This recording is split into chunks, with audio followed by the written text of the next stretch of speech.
The Federal and Francis Xavier Engineering College jointly present the Nellai Marathon 2024. This event is powered by Little Flower Public School and NIMS Hospital, Tirunelveli. Run for Health on Sunday, December 29. Entry is free and all are welcome. அண்மை செய்தி. அண்ணா பல்கலைக்கழக மாணவி பாலியல் வழக்கை நீதிமன்றம் தாமாக முன்வந்து விசாரணைக்கு எடுத்திருக்கிறது. விவரங்களை செய்தியாளர் வி எம் சுப்பையா வழங்க கேட்கலாம். வி எம் சுப்பையா, உயர்நீதிமன்றம் தாமாக முன்வந்து இந்த வழக்கு விசாரணையை கையில் எடுத்திருக்கு. அடுத்தடுத்த கட்ட நகர்வுகள், அடுத்தடுத்து விசாரணை எப்படி இருக்கும்? தற்போதைய விவரம் என்னன்னு குறிப்பிடுங்க. அதாவது அண்ணா பல்கலைக்கழக மாணவி பாலியல் வன்முறைக்கு உள்ளாக்கப்பட்ட சம்பவம் தமிழகம் முழுவதும் அதிர்வலை ஏற்படுத்தியுள்ளது. பல்வேறு அரசியல் கட்சிகளும் இதற்கு எதிராக போராடி வருகிறார்கள். இதற்கிடையே சென்னை உயர்நீதிமன்றத்தில் பெண் வழக்கறிஞர் வரலட்சுமி என்பவர் ஒரு கடிதம் ஒன்றை எழுதியுள்ளார் நீதிமன்றத்திற்கு. அந்த கடிதத்தில் அதை நீதிமன்றம் தாமாகவே முன்வந்து விசாரணைக்கு எடுத்துள்ளது. அதாவது அந்த கடிதத்தில் அவர் என்ன சொல்லியிருக்காருன்னா, அதாவது காவல்துறை விசாரணை குறைபாடு இருப்பதாக தெரிகிறது.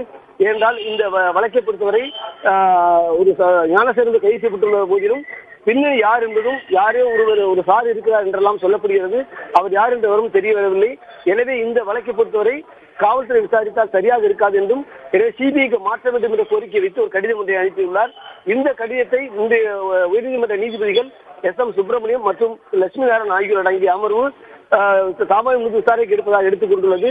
இது தொடர்பாக வழக்கறிஞர் ஜெயபிரகாஷ் ஆஜராகி முறையிட்டார். இதனை ஏற்றுக்கொண்டு நீதிபதிகள் இந்த வழக்கை தாங்கள் விசாரணைக்கு எடுத்துக் கொள்வதாகவும், இந்த கடிதத்தையே ஒரு வழக்காக கருதி விசாரணைக்கு எடுத்துக் கொள்வதாகவும், எனவே இது தொடர்பாக உள்துறை செயலாளர், டிஜிபி, மாநகர காவல்துறை ஆணையர் மற்றும் அண்ணா பல்கலைக்கழக துணைவேந்தர் மற்றும் அண்ணா பல்கலைக்கழக பதிவாளர் மற்றும் கோட்டூர்வரம் அனைத்து மகளிர் காவல்நிலைய ஆய்வாளர் ஆகியோர் இன்று பிற்பகல் 2 மணிக்குள் பதிலளிக்க வேண்டும் என்றும், இந்த சம்பவம் தொடர்பாக இதுவரை எடுக்கப்பட்ட நடவடிக்கை என்ன என்பது குறித்து விரிவாக அறிக்கையை தாக்கல் செய்ய உத்தரவிட்டுள்ளார். எனவே பிற்பகல் இவர்கள் தரப்பில் ஆஜராகி அரசு தரப்பு வழக்கறிஞர் விளக்கம் அளிப்பதை எதிர்பார்க்கப்படுகிறது.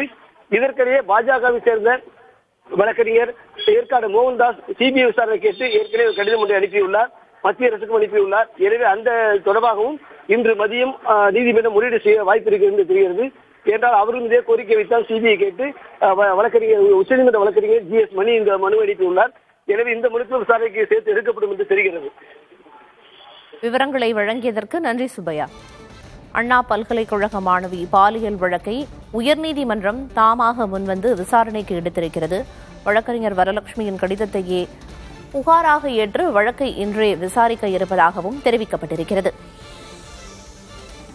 The Federal and Francis Xavier Engineering College jointly present the Nellai Marathon 2024. This event is powered by Little Flower Public School and NIMS Hospital, Tirunelveli. Run for Health on Sunday, December 29. Entry is free and all are welcome.